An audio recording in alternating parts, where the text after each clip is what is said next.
crecimiento y agradecimiento. Bueno, el crecimiento de la iglesia se presenta a través de dos vías, o hay dos clases de crecimiento. El primero, el que tiene ocupada casi toda esta sala, el número. Eso se llama crecimiento cuantitativo. Y para que haya crecimiento cuantitativo, se necesita predicar la buena nueva de salvación. Porque si no se predica, ¿cómo creerán sin haber quien les predique? ¿Cierto? Pero hay otro segundo crecimiento, y es el crecimiento integral, que no basta solamente con el número, sino con la calidad de vida, con el crecimiento del alma, del cuerpo, del espíritu. El crecimiento integral nos permite madurar, desarrollar una vida cristiana excelente y que sea al mismo tiempo fructífera, porque el Señor nos ha llamado a todos sin excepción a que produzcamos fruto, y que ese fruto no solamente permanezca, sino que ese fruto se le añada más fruto. ¿Y cuál es la causa? ¿O el por qué? El Señor lo dijo: porque separados de mí, nada podéis hacer. Entonces, queda claro que hay dos vías o dos tipos de crecimiento. El primero, ¿cómo se llama? Crecimiento cuantitativo, que habla de cifras, de números, de los que son añadidos. ¿Y cuál es el segundo crecimiento? El crecimiento integral, que toca con la vida espiritual, que toca con la madurez del cristiano, que toca con el temor de Dios, que tiene mucho que ver con el desarrollo espiritual, que debe ser continuo y que nunca se debe detener, porque todo lo que se estanca posiblemente muere, pero lo que se desarrolla, lo que está vivo, eso permanece y puede alcanzar el propósito para lo cual fuimos llamados por el Señor. El Señor no solamente nos llamó para que nosotros nos alejemos de las cosas del mundo, de los deseos, de los placeres, de las cosas que son consideradas pasajeras, efímeras, sino que también nos llamó para que nosotros le añadiéramos a nuestras vidas, como lo dice el apóstol Pedro: por esto añadid a vuestra fe virtud, a la virtud conocimiento, al conocimiento dominio propio, al dominio propio paciencia, a la paciencia piedad, a la piedad el afecto fraternal, y al afecto fraternal amor. Y si estas cosas están en vosotros, entonces, hermano, nosotros podríamos considerar que somos un producto terminado. Pero todavía no somos el producto terminado. Nosotros en las manos de Dios somos la materia prima más especial que existe en el mundo. Y esa materia prima que somos usted y yo, el Señor pacientemente, a través de la obra del Espíritu Santo y con el conocimiento que vamos obteniendo a través de la palabra de Dios y con las experiencias que cada cual individualmente tiene en esa relación con Jesucristo, eso hará que finalmente podamos nosotros ser un producto terminado. Porque allá en el cielo no va a entrar cosa que haga abominación o mentira. Allá no va a entrar cosa sucia. La Biblia dice que el Señor está preparando a su iglesia para que su iglesia sea sin mancha, sin arruga y sin contaminación, para que así, cuando Él venga por su iglesia, la encuentre totalmente preparada, dispuesta y ataviada para su marido. ¿Cuántos esperan que el Señor les vista con esas vestiduras de salvación? Bueno, eso tiene que ver con ese segundo crecimiento, que yo lo llamaría crecimiento cualitativo. El primer crecimiento tiene que ver con el número cuantitativo.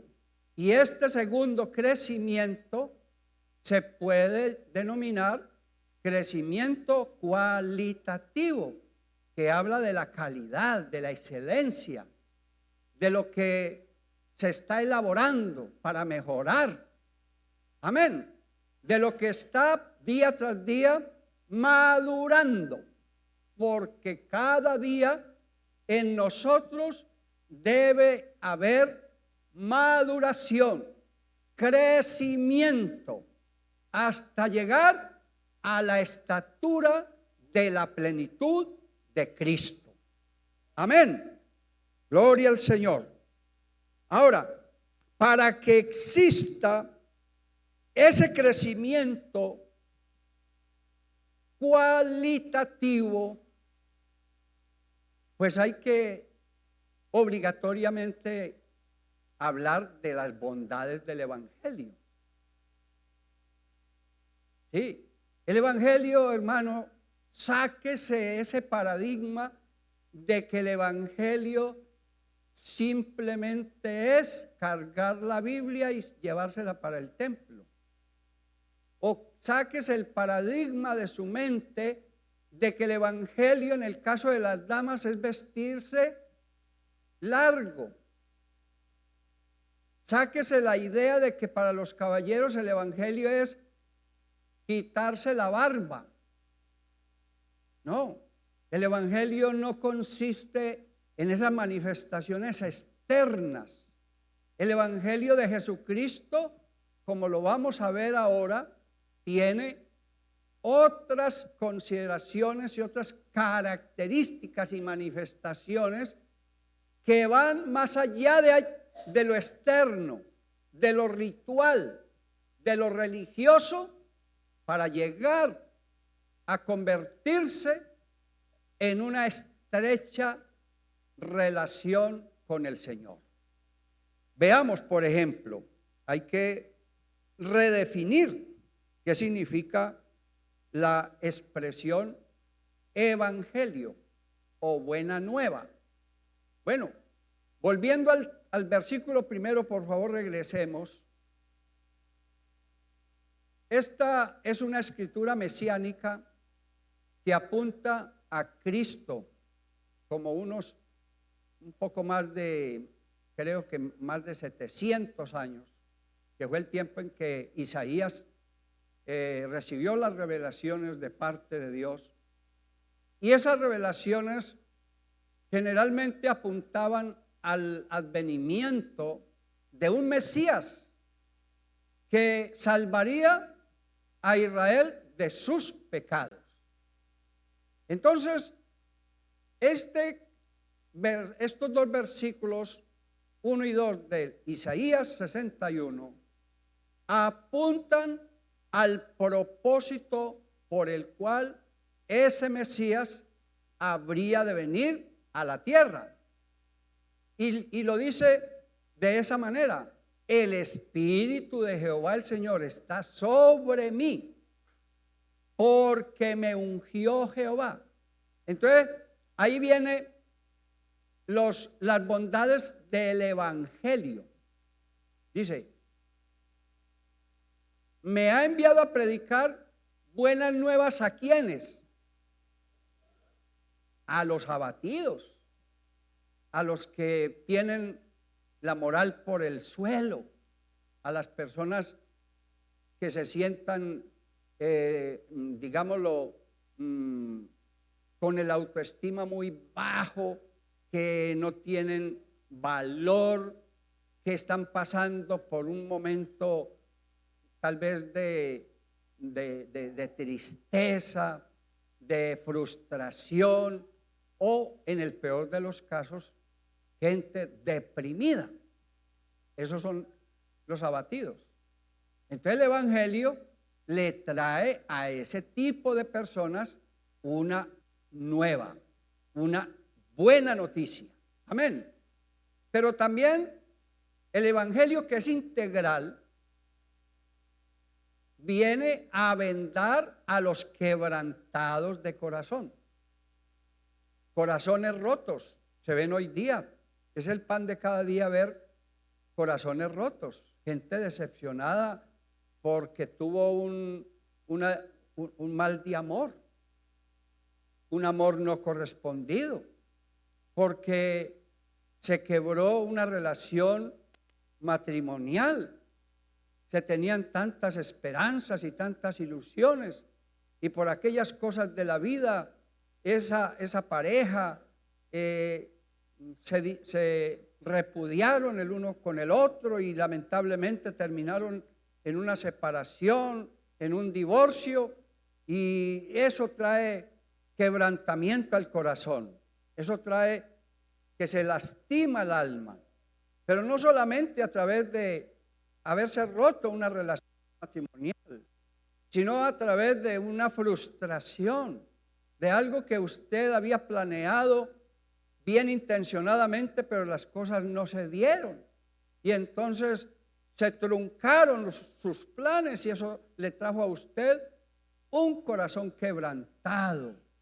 Pero viene el Evangelio también a publicar libertad a los cautivos. Cautivo no es solo el que está dentro de los barrotes de una cárcel. Esos son personas doblemente cautivas. Cautivos físicamente porque fueron privados de la libertad, y cautivos espiritualmente porque de alguna manera están bajo los rigores de un tirano que nunca le abrió la puerta de la cárcel a sus, a sus súbditos, a sus esclavos. Cautivo puede ser una persona que no puede vivir sin ver novelas en la televisión. Una persona que es adictiva a las novelas. Cautiva puede ser una persona que tuvo un disgusto o una confrontación, y eso llevó a un resentimiento, a un odio. Una persona que se sienta resentida contra alguien es un cautivo, cautivo del resentimiento, cautivo del odio, pero también a los presos apertura de la cárcel. Hay testimonios muy bonitos.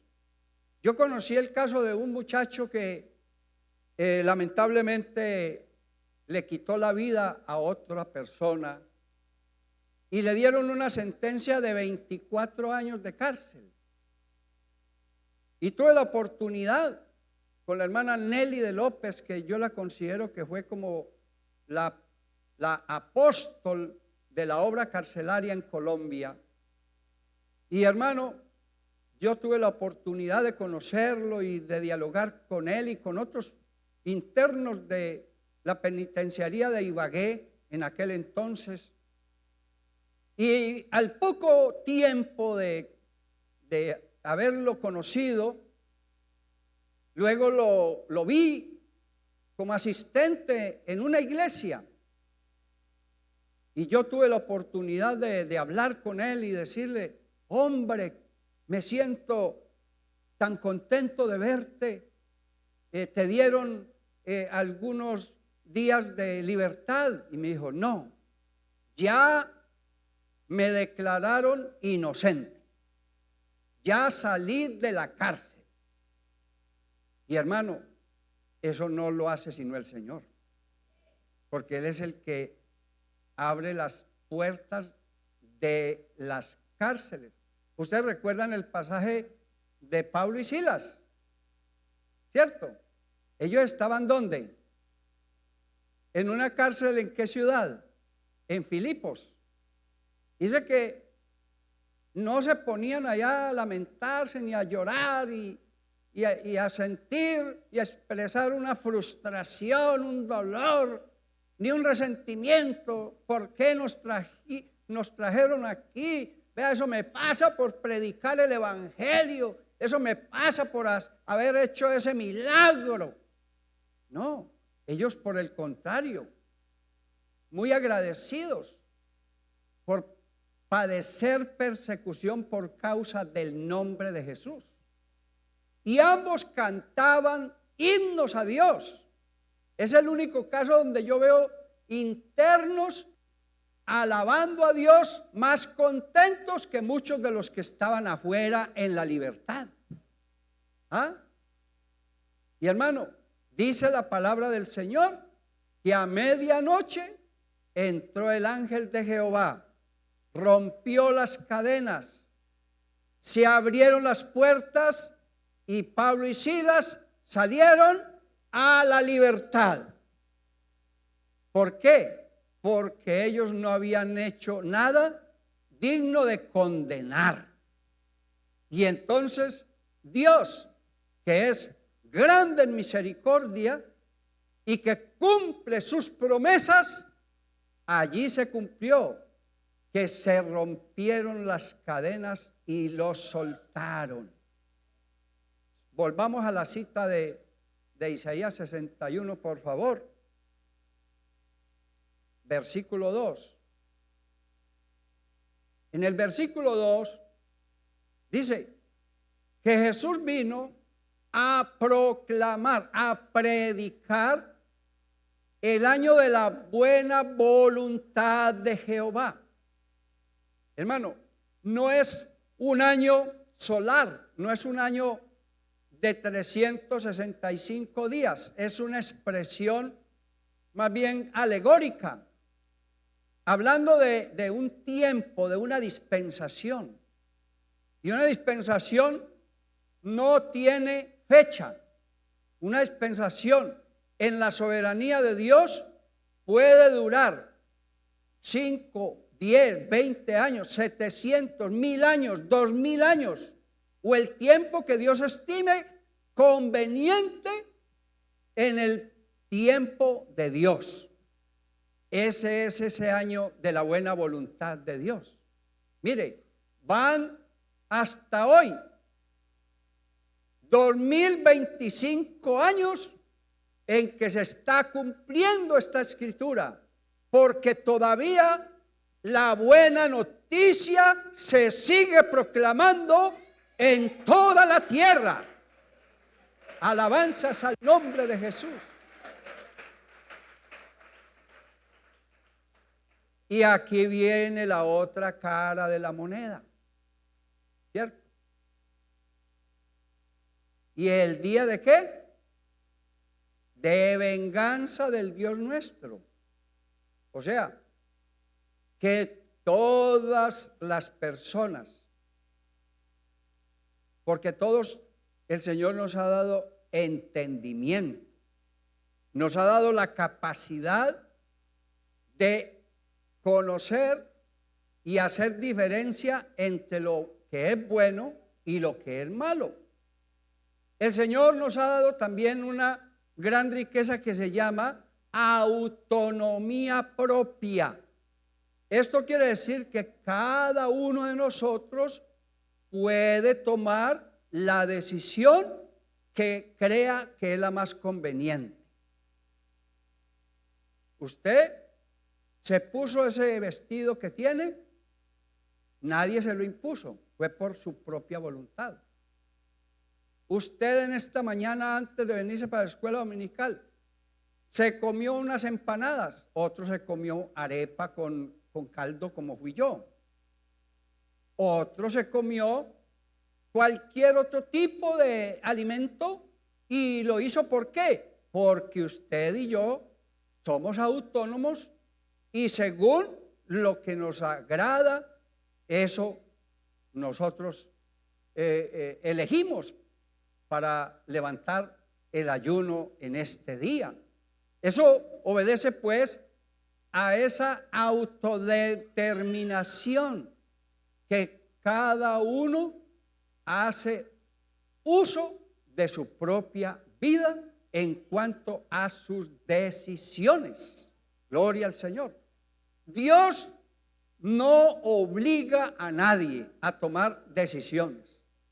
Dios nos enseña, Dios nos advierte, Dios a través de su palabra nos muestra el panorama o el panorama, digámoslo, amable y nos muestra el panorama no tan amable.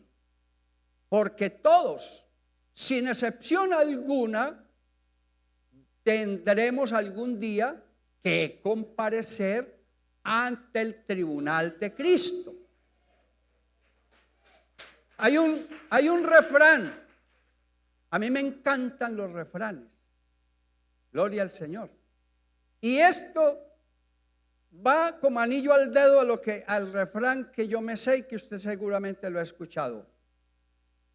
Cuando dice, el día de venganza del Dios nuestro, el refrán dice, el día de la quema se verá el humo.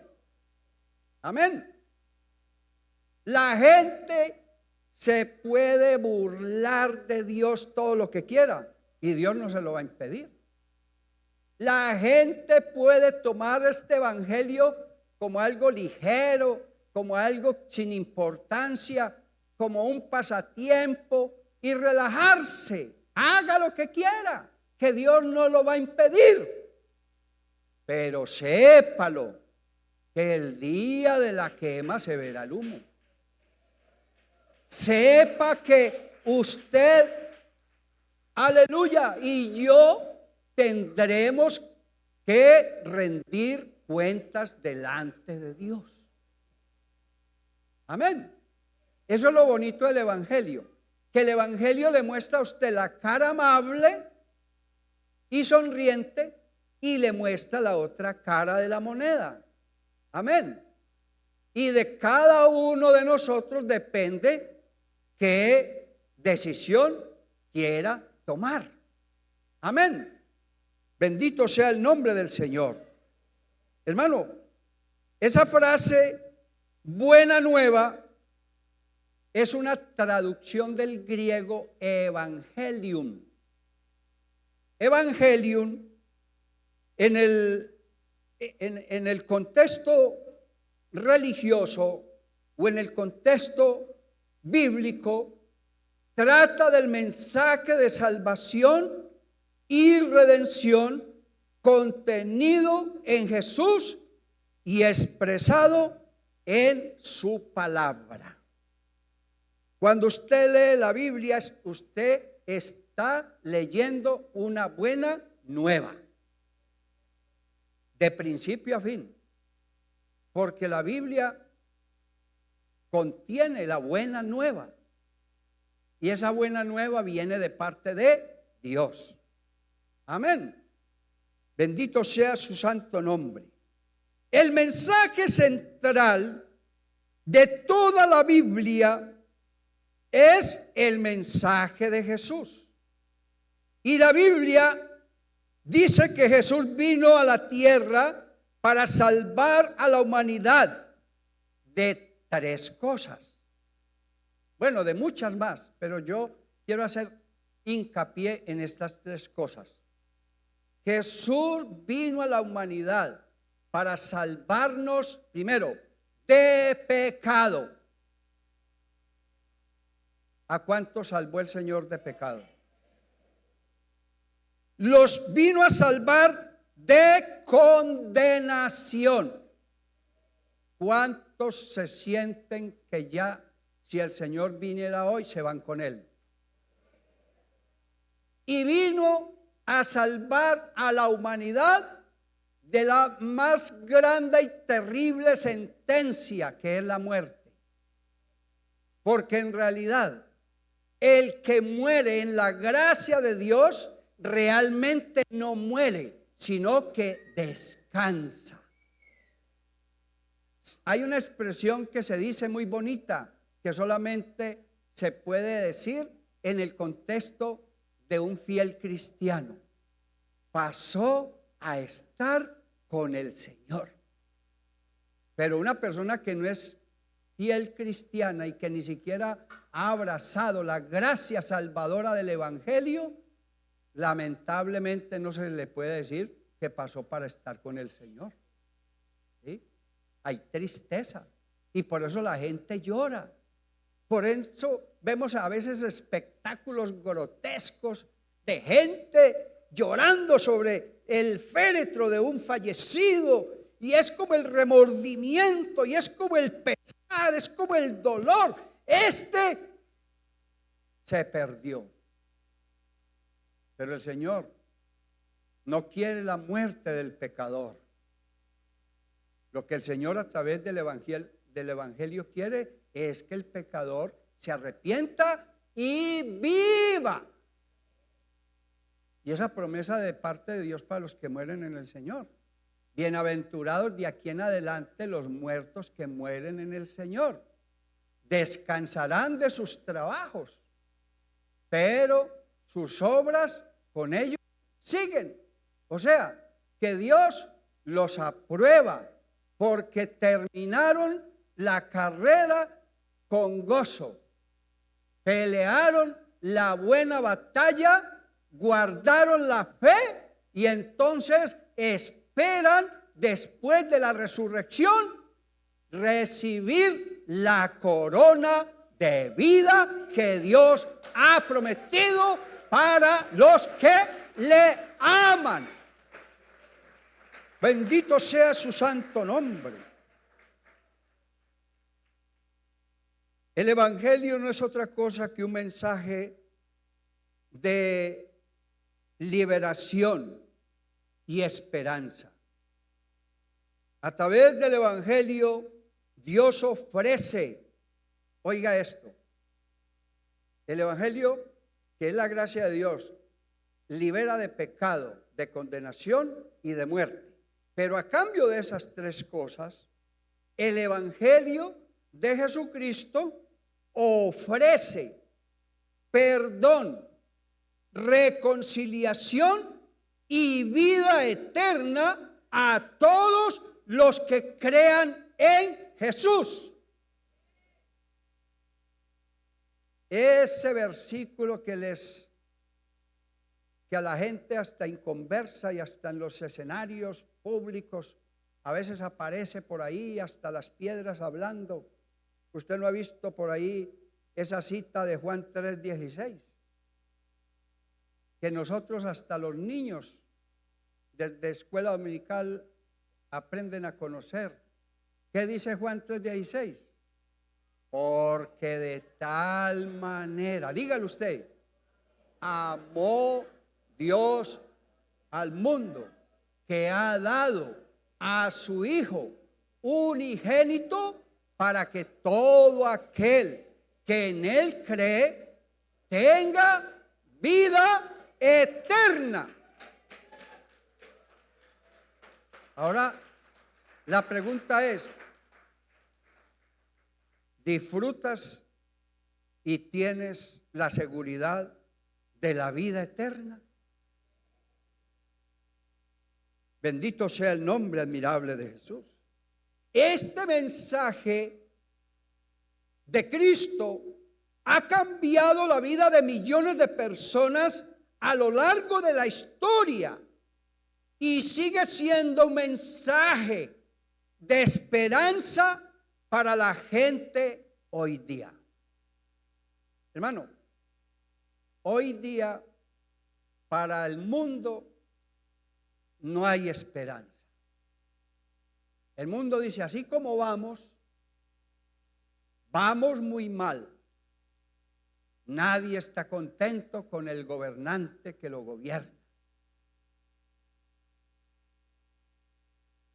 Estamos mal en salud. Vea, los centros médicos, las empresas prestadoras de salud, vea, están llenas de gente solicitando citas médicas. Y es que se está cumpliendo lo de Isaías, que en el hombre no hay cosa sana, sino una fétida y podrida llaga, desde la corona de su cabeza hasta la punta del pie. Esa es el panorama de la raza humana. Hermano, la expectativa de muerte, hermano, es cada vez más alta. Hoy día se muere la gente de cualquier manera. Y de las formas más inesperadas. Y el que menos cree uno que se va a morir, se muere. Hoy día nadie tiene la vida comprada. Se muere el joven, se muere el niño, se muere el viejo, se muere el rico, se muere el pobre, se muere el blanco, se muere el negro, se muere el indio. Todos estamos bajo sentencia de muerte. Y eso no es todo. El panorama es incierto. La gente se amotina pidiendo justicia social. La gente está inquieta. Unos van de un país al otro. Quizá la época donde más hay migraciones entre países es esta época.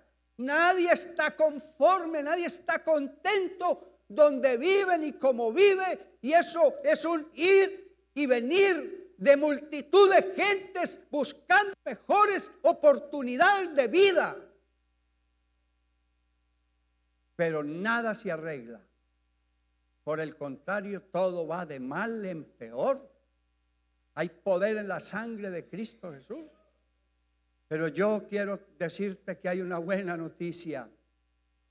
Si tú crees que todo está perdido para tu vida, para tu entorno, yo quiero decirte que si tú abrazas la gracia del Evangelio de Jesucristo en esta mañana, hermano, tú vas a recibir esperanza. Tú vas a obtener, aleluya, vida eterna. Tú vas a recibir fe. Una fe a toda prueba que te va a dar los mejores dividendos y resultados para tu vida.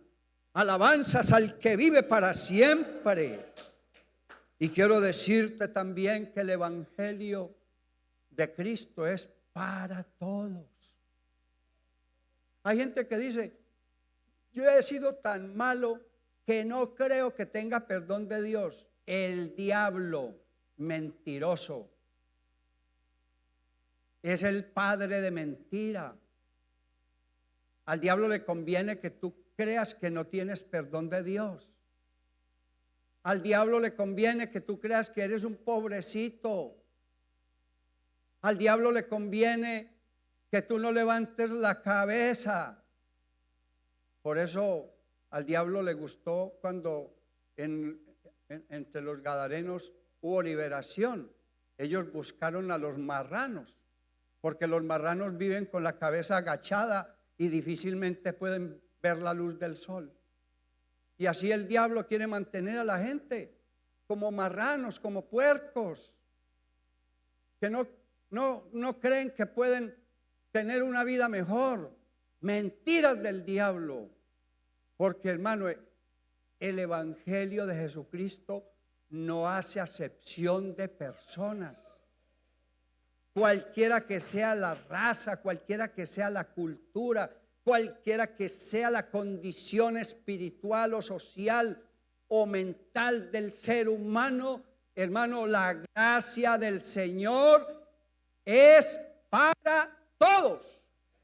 A su nombre, gloria.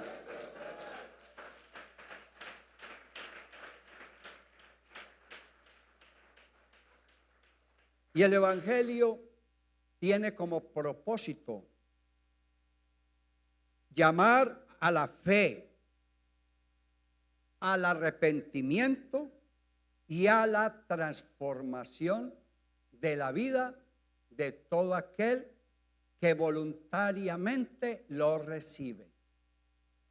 Segunda a Corintios 5:17. Ya usted lo conoce, ¿verdad? Los lectores de la Biblia, que dice segunda a Corintios 5:17. De modo que si alguno está en Cristo, nueva criatura es. Las cosas viejas pasaron, he aquí, todas son hechas nuevas. Mire, usted puede salir en esta mañana si quiere, nuevecito. Amén. Renovado, transformado, con esperanza de salvación. Pero eso sí, la condición es que usted salga de aquí lleno de fe y arrepentido. ¿Estamos o no de acuerdo? Me queda todavía 25 minutos para seguir hablando. Gracias, Señor, por multiplicarme el tiempo.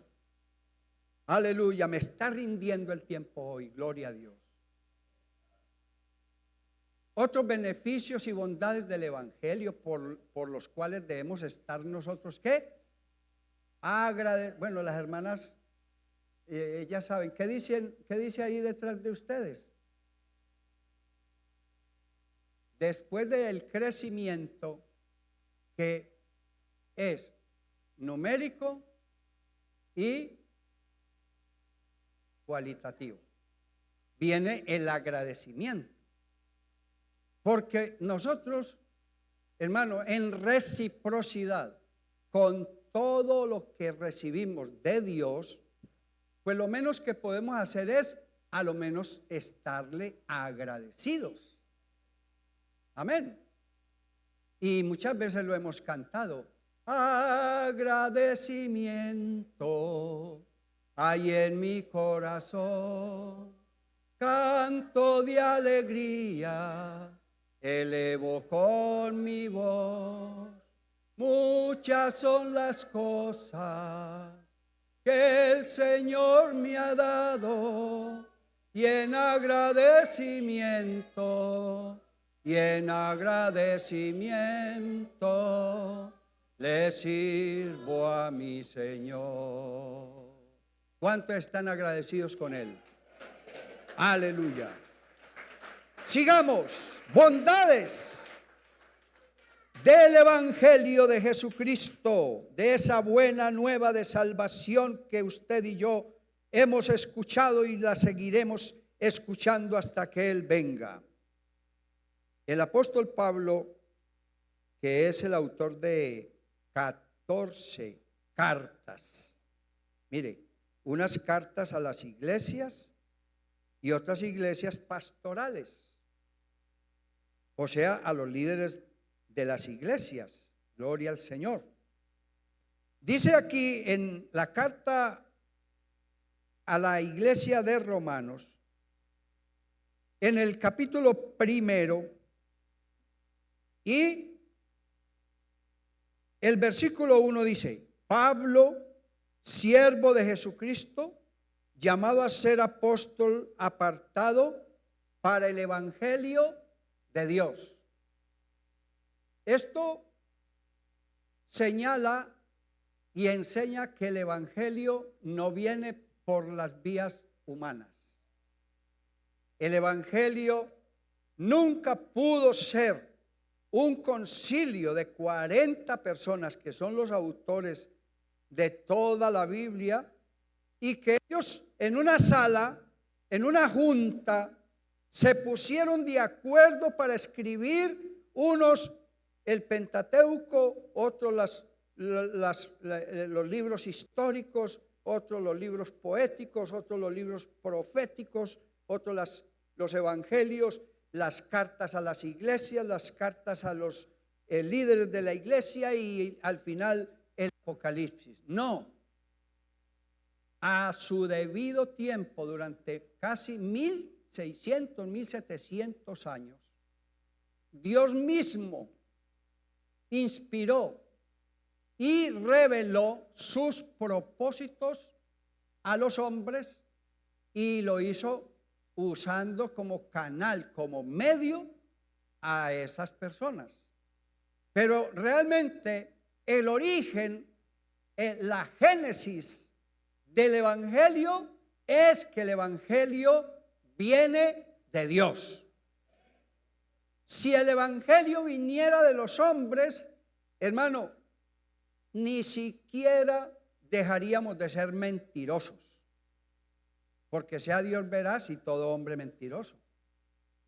Si el evangelio viniera de los hombres, el evangelio no sería capaz de cambiar o transformar la vida de nadie. Hay gente que se mete a Alcohólicos Anónimos y a través de unas conferencias y a través de un impacto, una terapia de impacto, los pueden liberar del alcohol. A otros a través de una terapia de impacto los pueden liberar de la adicción de la droga y todo eso, pero igualmente siguen siendo pecadores perdidos. Amén. Pero en cambio, como el evangelio viene de Dios, el evangelio es eficaz y transforma la vida del pecador. Hermano, es como si el evangelio nos volteara a nosotros al revés. Amén. ¿Cuántos de ustedes han limpiado el buche de una gallina? ¿Qué han hecho para limpiar el buche de una gallina? Usted coge y lo limpia bien y enseguida lo voltea, ¿cierto? Por dentro. ¿Y usted qué hace? Le saca toda esa alimentación ya vinagre. Y usted coge con un jabón y lo limpia bien y hasta que usted, hasta lo huele. Ah, ya me huele a limpio. Ah, ya huele a rico. Hermano, eso es lo que el Señor hace con cada uno de nosotros a través del evangelio. Nos voltea al derecho y al revés. Y nos limpia. Nos transforma. Y no solamente nos limpia y nos transforma, sino que también nos perdona. De tal manera que todos los que hemos recibido a Cristo y hemos recibido el perdón, somos las personas más felices y agradecidas de toda la tierra. A su nombre sea la gloria. En el versículo 16 de Romanos capítulo 1, sigamos ahí en Romanos por ahora, en el verso 16, dice Pablo también, y quiero que en esto me acompañen los que se identifican con lo que Pablo dice ahí. A ver, los que se identifican, solo los que se identifican.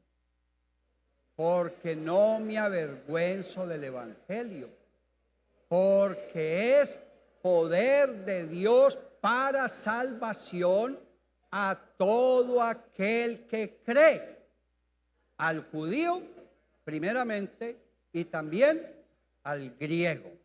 Mire, otra de las bondades del evangelio es que el evangelio, hermano, tiene tanto poder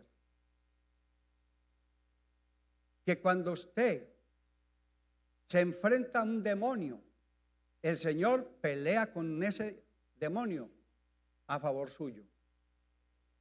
Y usted tiene toda autoridad de decirle a ese demonio: te echo fuera en el nombre de Jesús.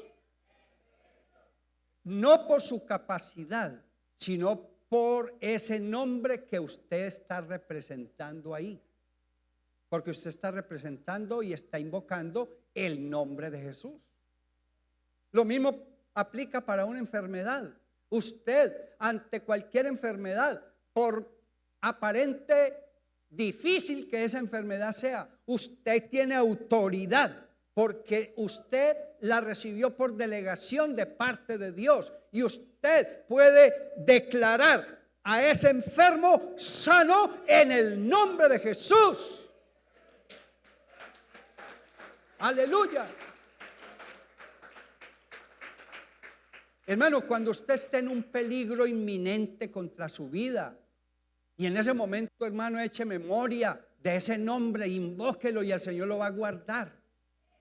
Cuando usted esté asediado por una tentación y que usted ya está al hilo de caer en ella, hermano, aleluya, no confíe en su propia fuerza, en su propia voluntad. En ese momento, acuérdese que usted tiene a alguien que venció la tentación, venció la muerte, venció al enemigo, y todo ha sido hecho por él y para él. Invoque el nombre de Jesús y usted será libre de tentación. ¿Y sabe por qué? Porque es que el evangelio es poder de Dios. Eso es lo que significa ahí. Y no cualquier poder, poder para salvación. Y hay una condición. ¿Cuál es la condición? A todo aquel que cree. Gloria al Señor. Pero que cree como debe creer, no a su propia manera, sino a la manera de Dios. Aleluya. Hermano,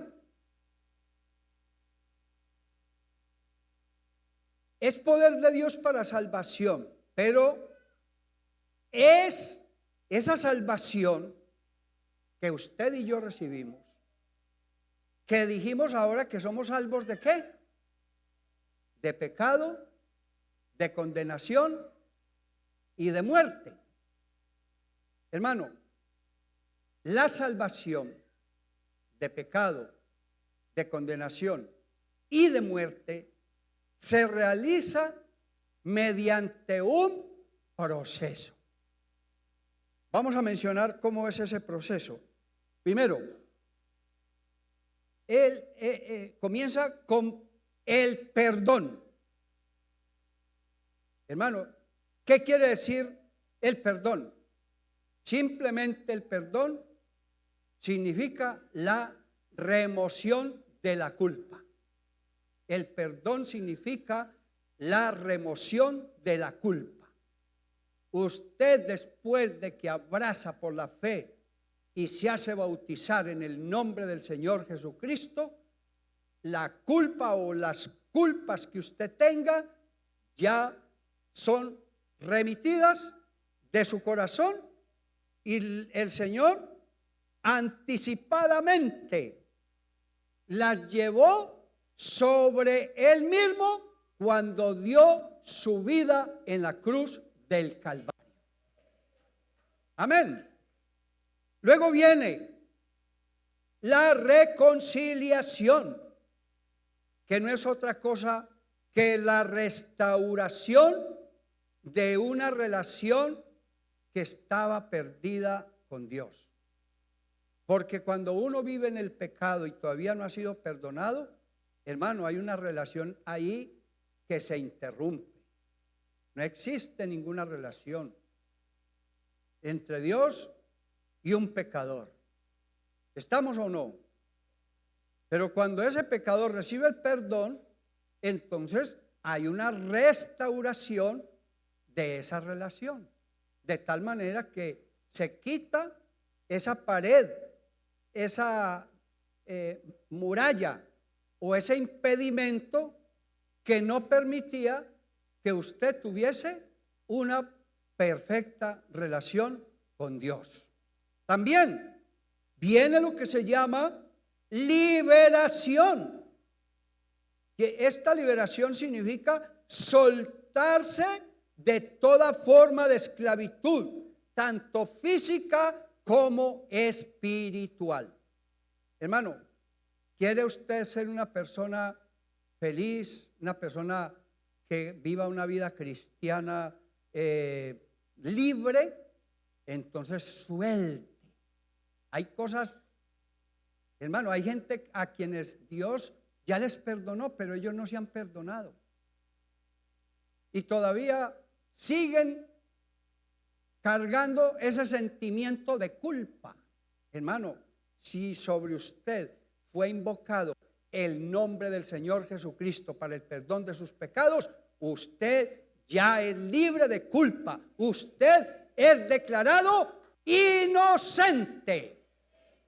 Entonces, en ese proceso de la salvación, usted es liberado. Y conoceréis la verdad, y la verdad os hará libres, dice el Señor. Ahora, viene lo más hermoso de todo al final. En ese proceso de salvación, primero, perdón. Segundo, ¿qué dice? Segundo, reconciliación o restaurar esa relación. Luego vino la liberación y por último viene la aceptación de Dios con fines de vida eterna. Entonces, cuando ha pasado por ese proceso, entonces ya nosotros somos aceptados. Ya nosotros podemos tranquilamente acercarnos al trono de la gracia para hallar gracia para el oportuno socorro. Ya podemos acercarnos sin ningún inconveniente, sin ningún impedimento, sin desconfianza. No es que ya se restauraron unas relaciones, entre ya nosotros podemos, como cuando un hijo a quien el papá le perdonó esa imprudencia o esa desobediencia, y después de haberlo corregido, entonces el hijo siente que es perdonado por su padre y entonces viene y se acerca a su padre y su padre lo abraza. Su padre le expresa su amor. Su padre le expresa, aleluya, contacto físico significativo porque sabe que es su hijo que ha sido totalmente perdonado y vuelve a disfrutar de todos los privilegios del hijo. Nosotros, como hijos de Dios, fuimos llamados para disfrutar de todas las bendiciones que Dios tiene para cada uno de nosotros en esta vida presente y en la porvenir, en la vida eterna. Hermano, qué maravilloso será cuando nosotros podamos cara a cara ver la gloria de Cristo. Qué maravilloso es cuando nosotros podamos ver ese trono de gloria. Qué maravilloso será para nosotros poder estar rodeados de esa música celestial. Si a veces cuando escuchamos un himno bien cantado y bien ungido de una persona, nosotros como que nos extasiamos, qué hermosa música. Hermano, ¿cómo será cuando nosotros escuchemos allí la música celestial, interpretada por los serafines, por los querubines, interpretada por sus seres angélicos que están allí en la presencia de Dios? Y sobre todo cuando todas esas huestes celestiales nos den la bienvenida. Porque, hermanos, nosotros, la iglesia del Señor, el día en que se lleven a cabo las bodas del Cordero, hermano, todos esos seres angelicales que habitan en el trono de gloria con Jesucristo nos van a dar la más tremenda y maravillosa bienvenida cuando entren los redimidos por la sangre de Cristo a recibir la corona de vida que Dios ha preparado para los que aman su venida. Bendito sea el nombre del Señor. Hermanos, la salvación definitivamente es un regalo de Dios. Ninguno de nosotros hicimos mérito alguno. Nosotros fuimos formados en pecado. He aquí en pecado me concibió mi madre. Por cuanto el pecado entró en el mundo por un hombre y por el pecado vino la muerte, luego la muerte pasó a todos los hombres por cuanto todos pecaron. Y por cuanto todos habíamos pecado, estamos destituidos de la gloria de Dios. Entonces, hermano, podemos decir que el regalo más grande, inmerecido, que el ser humano creyente en Jesucristo puede recibir es la salvación. Dígaselo al hermano, la salvación, dígaselo. La salvación, hermano. La salvación es el mejor regalo. Alabanzas a su nombre.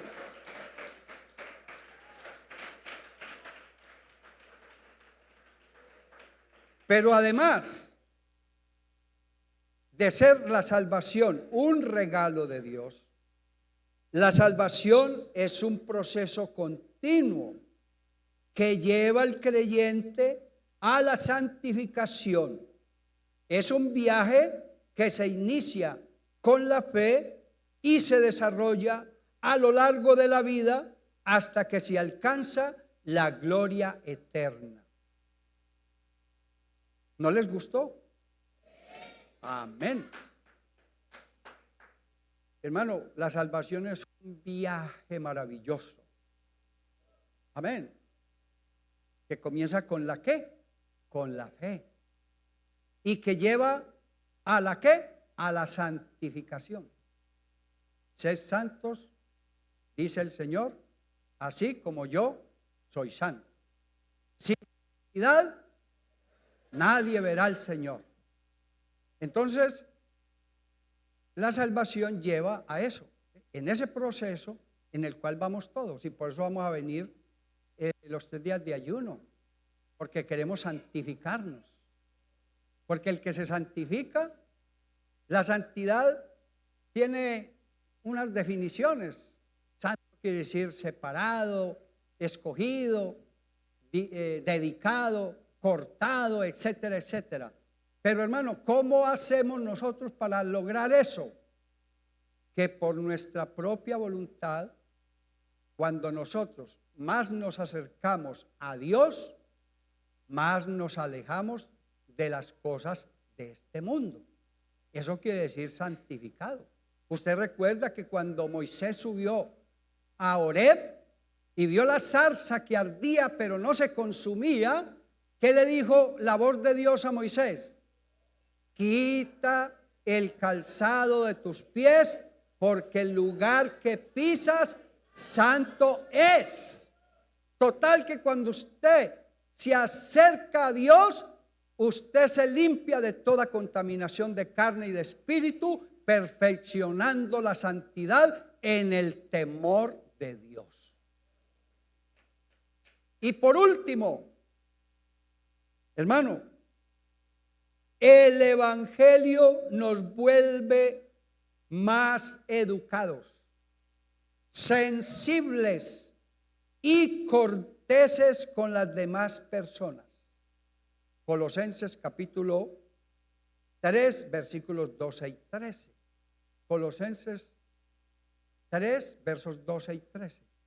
Dice: vestíos pues como escogidos de Dios. ¿De qué manera? Santos, amados, de entrañable misericordia, de benignidad, de humildad, de mansedumbre, de paciencia. Verso 13. Soportándoos unos a otros y perdonándoos unos a otros si alguno tuviere queja contra otro. Recuerda, de la manera que Cristo os perdonó, así también hacedlo vosotros. No se engañe a sí mismo, hermano. Solo usted sabe cuando usted está siendo picado por ese gusanito del resentimiento. Solo usted sabe cuando alguien no le empatiza, no le cae bien, no hay química con esa persona. Hermano, aquí no es cuestión visceral, aquí no es cuestión pituitaria, aquí es cuestión de Dios, es cuestión de romper los esquemas, inclusive de la psicología moderna. Ni siquiera la filosofía de Federico Nietzsche aquí aplica, tampoco aquí aplica la psicología de Sigmund Freud, nada de esas cosas. Hermano, aquí lo único que aplica es la teoterapia, o sea, el tratamiento de Dios con nuestra propia alma. A su nombre sea la gloria. A su nombre sea la gloria. Aleluya. Hermano, vuélvase educado. Lo cortés no quita lo valiente. Diga gracias al que le hace un favor. No se ponga a pelear, a discutir por cosas tan superfluas, tan volátiles, tan bajas, tan cotidianas. Hermano, a paz nos llamó el Señor. Entonces, tratémonos con cordialidad, con amabilidad, con respeto, con consideración, los unos con los otros, y verá que nos va mejor. Y estamos dando un buen testimonio. Somos la imagen corporativa del cielo. La imagen corporativa del cielo es la iglesia. Que la gente que no pertenece a la iglesia vea en cada uno de nosotros algo digno de imitar. Que usted con su comportamiento y con sus acciones cotidianas, usted inspire a los que le rodean en su contorno o en su entorno para que ellos también quieran seguir el evangelio de Jesucristo. Alabanzas a su nombre. Bueno, uno cuando dice que ya voy a terminar es porque le falta, pero sí, ahora sí les voy a cumplir. El evangelio nos hace más sanos física y mentalmente. Vamos a una última cita. Filipenses capítulo 4, versículos 8 y 9. Filipenses 4, 8 y 9. Dice: por lo demás, hermanos, todo lo que es ¿qué? Todo lo que es honesto, todo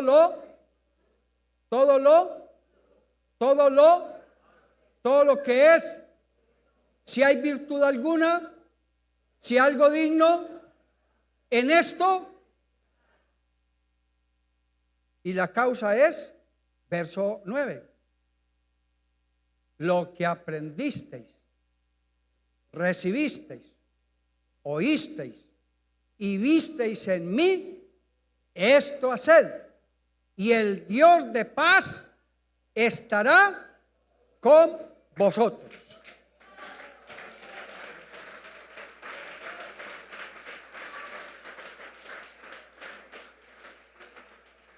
Hermano, hoy día tenemos la ciencia a favor de la fe. Y sabe, para muestra un botón, hoy día los psicólogos y los biólogos han descubierto que las personas que leen continuamente la Biblia y practican la oración personal con Dios son más sanas mental y físicamente. Ahí donde está la respuesta a que la longevidad nos acompaña a nosotros los hijos de Dios. El promedio de muerte es mucho más largo. Las personas que más larga vida tienen somos los cristianos. Y es porque nosotros tenemos una mente sana y, como dice el refrán, mente sana, cuerpo sano. Amén. Y quiere que le diga aún más, el Señor mismo nos limpia de tal manera que cuando Él nos invita y dice, todo aquel que cree en mí, como dice la Escritura, oiga, le aconsejo la biblioterapia, la mejor terapia para curar todos los males, para curar el cáncer, para curar la depresión, para curar cualquier tipo de enfermedad, la Biblia.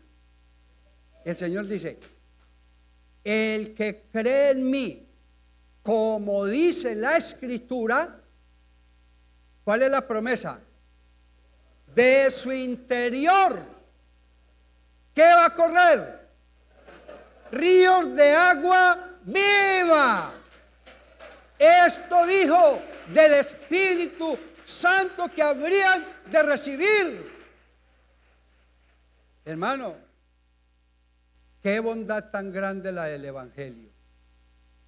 Que si nosotros recibimos el Espíritu Santo, hermano, vea, no lo digo con orgullo, Dios me guarde.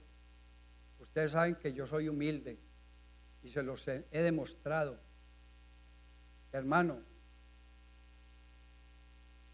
aunque tengo 70 años, pero yo todavía física y mentalmente me siento como de uno de 25 y de 30. ¿Y sabe dónde está? Hermano, ¿dónde está la razón? En la palabra y en estas rodillas cuando yo me pongo en la presencia del Señor.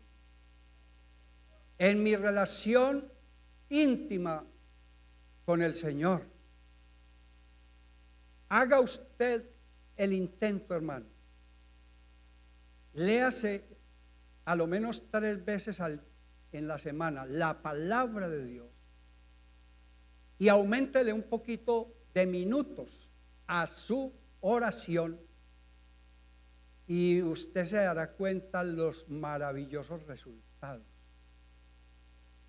Vamos a colocarnos, por favor, sobre nuestros pies. Si hay por ahí algún agradecido con el Señor, yo le voy a retar, hermano, no. El hecho de pasar al altar no compromete, sino que es prácticamente como una manera de demostrarle a Dios.